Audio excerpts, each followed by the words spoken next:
G'day guys, Sam here. Welcome back to another episode of How to Shoot a Deer in New Zealand. I'm in the bush right now, and basically I want the focus of this video to be the basics of bush stalking, which is how I'd say most people hunt in New Zealand, sorry, in the North Island at least of New Zealand. Yeah, just bush stalking, just go over some of the basics so that next time you plan on going out for a hunt, you might have a little bit more idea of what to do. Maybe you can pick up some tips. I don't know, that's the plan at least. Let's see how this goes.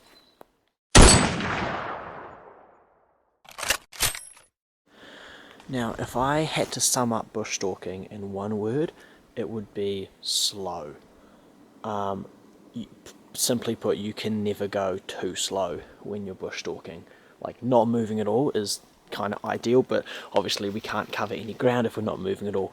But I'm talking like slow, especially if you think you're in a good area and you're seeing fresh sign. I'm talking like take 3 steps and stop and look and listen for 10 to 30 seconds. Take 3 more steps, stop, look for 30 seconds. It's pretty painstaking, but after you do it for a while, when you kind of get used to it, and it just kind of becomes pretty natural. Always stop with your shooting foot forward. So for me, because I'm a left-handed shooter, for me that's my right foot, so every time I stop with my right foot forward, just in case an animal happens to walk out, then I don't need to shift my feet and make any excess noise. For most people who shoot right-handed, obviously that would be your left foot, so stop with your left foot forward. But what is more important than moving slow is, of course, getting the wind right. You could go through the best bush in all of New Zealand that's chock-a-block full of deer, but if the wind is wrong, you're not going to see a thing.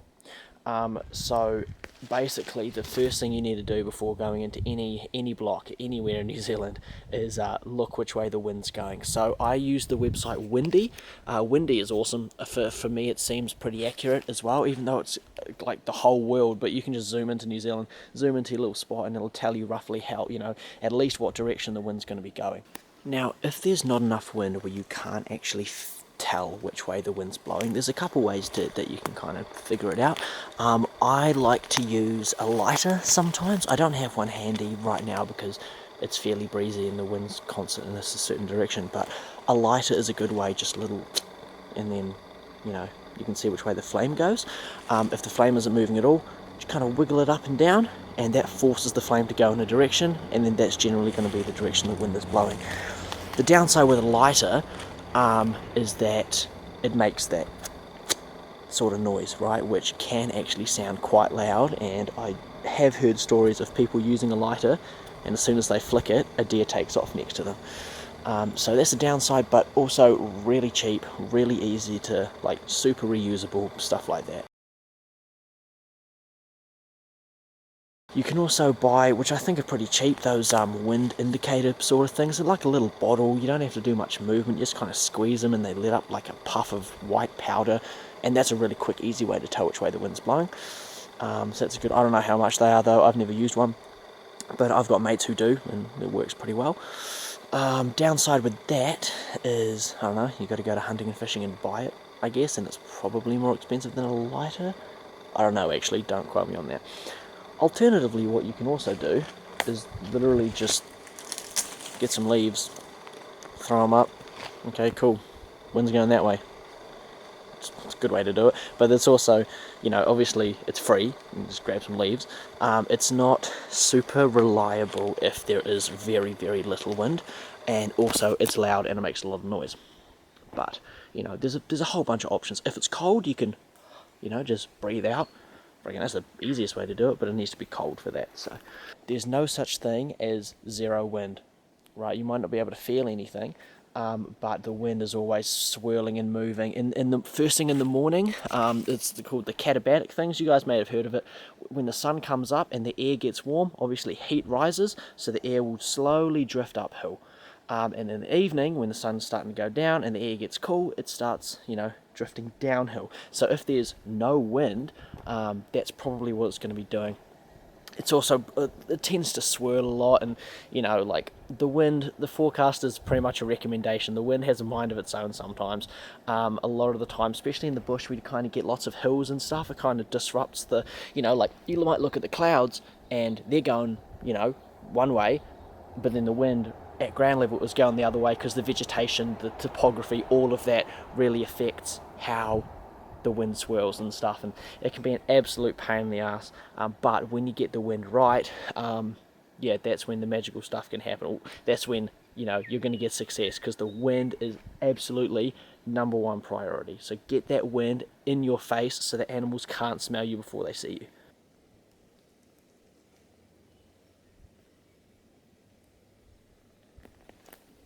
So when it comes to actually getting around, like where do you walk, for example, in the bush, don't hunt along dock tracks, even though they're a lovely open track, and sometimes, I admit, you absolutely see deer off the side of the dock tracks and stuff. Don't have that as your, you know, I'm going to hunt this dock track in this area, because you get hikers, sometimes you get mountain bikers. It's just not the go. You got to cut. You obviously use the dock track to get into your area and then cut off from there. But yeah, possum trap lines are a really good one. But usually they're going to stick to ridges and stuff like that, which ridges are a great way to get around places, but generally speaking, you're not going to find deer up on top of a ridge. Just, it's exposed and there's not a lot of feed there and stuff like that. Like, sometimes you get lucky, of course. Like I always say, the deer really don't care what we think, they do what they want. But for the most part, you're not going to find a deer up along a ridge. Game trails are where it's at. So here's a good example. So you can see, kind of, it's hard to see on the camera, but this is a pretty good game trail here. You can see it kind of goes up and kind of snakes through these trees and kind of goes off in that direction. And you can tell it's game trail. Of course, I mean, there's fresh dirt there, there's footprints and whatnot. There's actually a little bit of poo over there. But yeah, game trails are the best way to get around. Not only are you going to be brushing up against less vegetation, and there's less, generally there's less like sticks and stuff to step on and crack, because the animals are trotting over it so much and it makes the ground a bit softer. Not only that, but you're literally going where the animals are going. Game trails aren't there for no reason. They're generally the easiest way to get, I don't know, across a river or across a creek or around a gully or something like that. Like, the animals, they live in here. They know the best way to get around. So following game trails is 100% the best bang for your buck in terms of where to go. Another thing that I learned when I was first learning how to hunt is that, you know, when you're planning your hunt the day before or whatever, or the morning of, and you're like, oh yeah, cool, I'll go here, and then I'll stalk to here, and then I'll stalk to here, whatever, and you have these waypoints in your mind. The best advice I can give there is be adaptable and don't fall in love with plan A, because when I was younger and learning how to hunt, you know, I'd really want to get to this one area, and that was my goal. Like, my goal was getting there.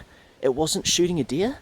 So I would, like, if I was following a possum trapper line, and it was going through really, really good stuff, and then I could see there was a really good game trail going off, not the direction I was planning, and, you know, the sign kind of continued that way, but I'd leave it, because I had my goal was to go over there. It wasn't to shoot a deer.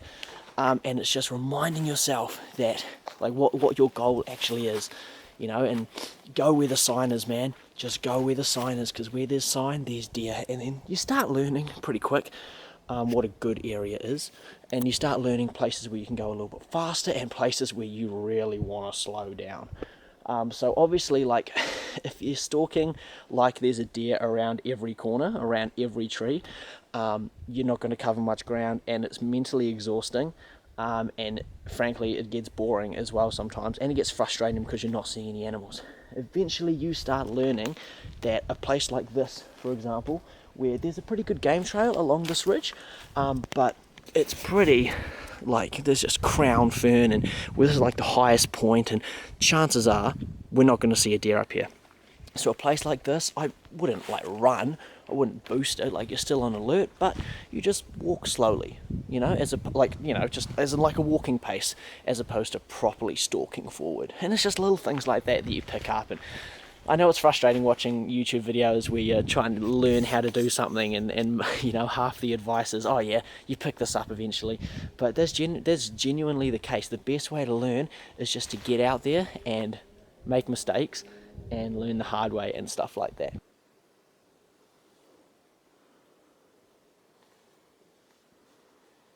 Right, another thing that not a lot of people think about, but when you're stalking, is actually what to do with your feet. So, when you're stalking, if the ground's nice and flat, you want to step with your heel first and then your toe. If what I found is if the ground is really loud, like I don't know, you're on like loose rocks or really crunchy leaves, sometimes toe heel actually works better too. Just whatever's quietest. And obviously you don't want to step on sticks, right? You don't want to step on dead ferns and stuff like that. Those things can be super loud. It's going to happen, of course it's going to happen. And if it does happen, if you step on a stick and there's a loud crack, don't give up, because if a deer is nearby, chances are it's probably not going to run away unless you're right on top of it. But it'll hear a stick snap, it'll put its head up and look. And if you just stand still for 30 seconds to a minute, it very well just may go back to eating or whatever if there's a deer nearby. Another good little tip is if there's a lot of exposed roots sticking out of trees and sticking out of the ground, stepping on those is really quiet as well. So that's a good way to potentially avoid stepping on dead leaves and stuff like that if you can step on tree roots. Watch out for the rotten ones though, because your foot will go through them. It is a really delicate balance finding you don't want to be looking. When I was learning to hunt, I would find myself looking at the ground way more than looking up, because I was so concerned about stepping on dead leaves that I wasn't even paying any attention to what my goal of the hunt was, which was to shoot an animal. So it's a delicate balance. It's like how when you're driving, you're just kind of touching the accelerator to maintain a constant speed, right? It's just like this. You're just kind of constantly looking down, looking where you're going to step, and as you step, then you're looking up and scanning. Because otherwise, you're just going to find yourself just walking along like this, really quietly, which is great, but you just don't see the deer that you just walked past. I'm sure that's happened plenty of times.